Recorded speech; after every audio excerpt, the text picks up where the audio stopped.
یہ عنوان منتخب کیا، اس پر ویڈیو ریکارڈ کی۔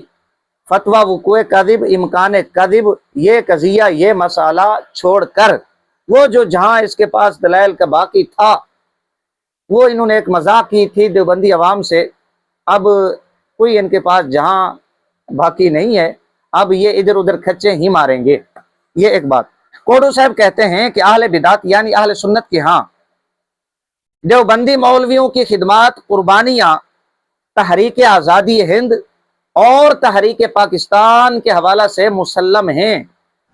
حالانکہ علماء اہل سنت والجماعت کی تحریک آزادی میں جو کارہائے نمایاں ہے وہ خود رضا خانی حضرات کو بھی مسلم ہے، اور ہر وہ شخص جس نے پاک و ہند کی تاریخ پڑھی ہے وہ اس بات کا اقرار کرے گا کہ اس آزادی میں اگر کسی کا سب سے زیادہ خون شامل ہے تو وہ اہل حق اہل سنت والجماعت احناف دیوبند اور ان کے اکابر و اسلاف ہیں۔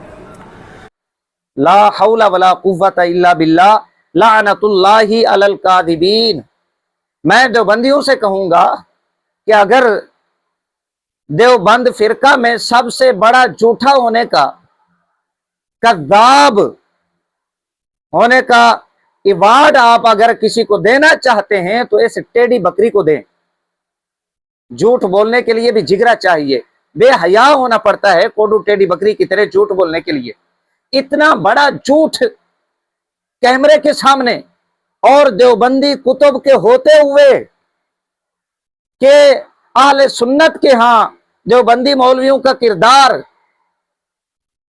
ملک پاکستان کی تحریک اور آزادی کی تحریک کے حوالہ سے مسلم ہے۔ کیا کہنے کوڈو صاحب، آپ نے تو دیوبندیت کو چار چاند لگا دیے۔ ہمارے ہاں کیا مسلم ہے؟ میں آپ کو آپ کی کتب کی سیر کراتا ہوں۔ آپ جہاں سے آپ کی ابتدا ہوتی ہے، رائے احمد بریلی، اسماعیل دہلوی، آپ اٹھائیں سیرت سید احمد کو، غلام رسول مہر کو اٹھائیں، سر سید احمد خان کو اٹھائیں، مرزا حیرت دہلوی کو اٹھائیں، آپ ندوی صاحب کو اٹھائیں، ان کتب کا مطالعہ کریں جو معتبر مستند سوانح نگار ہے رائے احمد بریلی اور اسماعیل دہلوی کے۔ ان اپنی کتابوں کا مطالعہ کریں تو آپ کو بخوبی جواب مل جائے گا کہ یہ حضرات انگریز کے پکے ٹھکے ایجنٹ تھے، انگریز کے کہنے پہ مسلمانوں سے لڑتے رہے۔ یار محمد یہ کس سکھ کا نام ہے؟ خادر خان یہ کون سا سکھ ہے جس کے خلاف رائے احمد اسماعیل دہلوی نے جہاد کیا ہے؟ ان کو قتل ہی ہزارہ کے جو خان تھے، سرداران پشاور کے علماء خان، انہوں نے قتل کیا تھا ان کو۔ یہ تو آپ شکریہ ادا کریں غلام رسول مہر کا کہ جنہوں نے 100 سال کے بعد یہ تاریخ ہی بدل ڈالی، رخ ہی موڑ دیا اس تاریخ کا۔ کوڈو صاحب ابھی یہ کتابیں ملتی ہیں آسانی کے ساتھ بازار سے، آپ کے پاس ہوں گی، آپ خاک مطالعہ کرتے ہیں تو یہ میں نے اشارہ کر دیا ہے آپ کو، حوالہ جات ابھی پڑھ کے نہیں سنائے۔ یہ آپ کی ابتدا ہے انگریز کا ایجنٹ رائے احمد بریلی، اسماعیل دہلوی، عبدالحی بڈانوی۔ اس کے بعد ذرا اب آ جائیں تحریک آزادی ہند 1857، رشید گنگوئی کا کردار اٹھائیں، قاسم نانوتوی کا کردار اٹھائیں۔ یہ حضرات اپنی سرکار کی حمایت میں لڑتے رہے۔ آپ نے تذکرۃ الرشید نہیں پڑھی ہوئی؟ مولوی عاشق علی میرٹی صاحب، گکھڑوی صاحب کہتے یہ بھی انگریز کا پکا ٹھکا ایجنٹ تھا۔ گنگوئی صاحب آپ کا کہتا ہے میں حقیقت میں اپنی سرکار کا مخالف نہیں ہوں۔ آپ کا ابا، آپ کا بانی یہ کہتا ہے میں تو مخالف نہیں ہوں۔ آپ کہتے ہیں وہ انگریز کے مخالف تھے۔ یار کیوں تم اپنے اکابرین کی روحوں کو تڑپاتے ہو؟ ان کی ہڈیاں پہلے ہی گل سڑ چکی ہیں، مر کر مٹی میں مل گئے، کم از کم ان کی روحوں کو تو نہ تڑپاؤ جھوٹ بول کر۔ یہ تذکرۃ الرشید سوانح قاسمی کے اندر یہ بھی میں نے اشارہ کر دیا ہے، ابھی اقتباسات عبارات آپ کو پڑھ کے نہیں سنائی، آپ کو آپ کی کتابوں کی سیر کرا رہا ہوں۔ اس کے بعد مولوی اشرف علی تھانوی صاحب کا کردار اٹھا کے دیکھ لیں۔ 600 روپیہ ماہانہ انگریز سے وظیفہ لینا، یہ بھی کسی سے ڈھکی چھپی بات نہیں ہے۔ آپ کو ایک مزے کی بات بتاتا چلوں، مجھے ہنسی آ رہی ہے اس بات پر۔ یہ کتاب ہے معماران پاکستان، منشی عبد الرحمن خان صاحب، مولوی اشرف علی تھانوی صاحب کے سوانح نگاروں میں ان کا شمار ہوتا ہے۔ سیرت اشرف انہوں نے کتاب لکھی ہے۔ اس کے اندر مولوی شبیر عثمانی صاحب کا انہوں نے ذکر کیا۔ میں آپ کو تھانوی صاحب کا کردار بتا رہا ہوں کہ تھانوی صاحب کی بات کتنی وقعت رکھتی ہے، کتنی اہمیت رکھتی ہے ان کے دھرم میں، اور اسی موضوع کے متعلق ہے۔ شبیر عثمانی صاحب کا ذکر کرتے ہوئے یہ کہتے ہیں کہ تھانوی صاحب نے حضرت عثمانی کی شان میں یہ جملے کہے تھے، اور پھر کہتے ہیں کہ تھانوی صاحب بہت کم کسی کی تعریف کیا کرتے تھے، اگر کسی کی شان میں ایک آدھ جملہ کہہ دیں تو یہ سند کی حیثیت رکھتا، اس کی شان کے لیے، مقام کے لیے، مرتبہ کے لیے کافی ہوتا۔ اس میں مطلب مفہوم بیان کر رہا ہوں۔ تو عثمانی صاحب کے حوالہ سے تھانوی صاحب کے 2-3 باتیں، اقتباسات انہوں نے بیان کی۔ اب عثمانی صاحب کے حوالہ سے 2-3 جملے تھانوی صاحب کہیں، یہ زمین سے اٹھا کے سروں پہ بٹھا لیتے ہیں، آسمانوں پہ بٹھا لیتے ہیں۔ اب وہی تھانوی جو عثمانی صاحب کی شان میں ایک آدھ جملہ کہیں تو یہ زمین پر اسے ٹکنے نہیں دیتے، وہ تھانوی انگریزوں کے عدل و انصاف کے چرچے کر رہا ہے، تذکرے کر رہا ہے، ان کی شانیں بیان کر رہا ہے، جگہ جگہ ملفوظات پڑھیں، ملکہ وکٹوریہ کی تعریفیں کر رہا ہے۔ کوڈو صاحب، دال میں کچھ کالا نہیں ہے، دال ساری کالی ہے، آپ کو بھی پتا ہے۔ ایک آدھ جملہ اگر عثمانی کی شان میں کہیں تو وہ سند کی حیثیت رکھتا ہے، آپ زمین سے اٹھا کے آسمان پہ بٹھا دیتے ہیں۔ میرے خیال سے ملکہ وکٹوریہ کا پھر مقام کیا ہوگا آپ کے ہاں؟ تھانوی صاحب نے تو بڑی تعریفیں کی ہیں، انگریز کا جو عدل و انصاف تھا اس کے بڑے چرچے کیے ہیں اس کتاب کے اندر۔ تو یہ تھانوی کا کردار ہے۔ اسی طرح حافظ احمد صاحب کا کردار، جو ننوتوی صاحب کے بیٹے تھے، وہ بھی کسی سے پوشیدہ نہیں ہے۔ آپ تاریخ دارالعلوم دیوبند اٹھا کے دیکھیں، کیسے انگریز کے وفود وہاں پر آیا کرتے تھے مدرسہ دیوبند میں۔ افادات و ملفوظات مولوی عبید اللہ سندھی، آپ یہ اٹھا کر دیکھیں، انگریز نوازی کے متعدد حوالہ جات آپ کو مل جائیں گے۔ یہ ان کے گھر کا بھیدی ہے اور ان کا ستایا ہوا ہے۔ یہ بیچارہ نیا نیا دیوبندی بنا تھا، ہندو سکھ مذہب چھوڑ کر اس نے دیوبندیت اختیار کی اور انگریز کا مخالف ہوا، لیکن اسے پتہ نہیں تھا کہ میں جس مدرسہ دیوبند میں رہ رہا ہوں، یہ مدرسہ دیوبند حقیقت میں انگریز سرکار چلا رہی ہے۔ اس نے پھر ساری انگریز نوازی دیوبندی مولویوں کی بیان کر دی۔ ان کا مرتضی چاند پوری، کوڈو صاحب جن کے آپ ثانی بنے ہوئے ہیں، ثانی چاند پوری کہلوانا پسند کرتے ہیں، شوق رکھتے ہیں، یہ انگریز کا پکا مخبر تھا۔ مخبریاں کی ہیں اس نے۔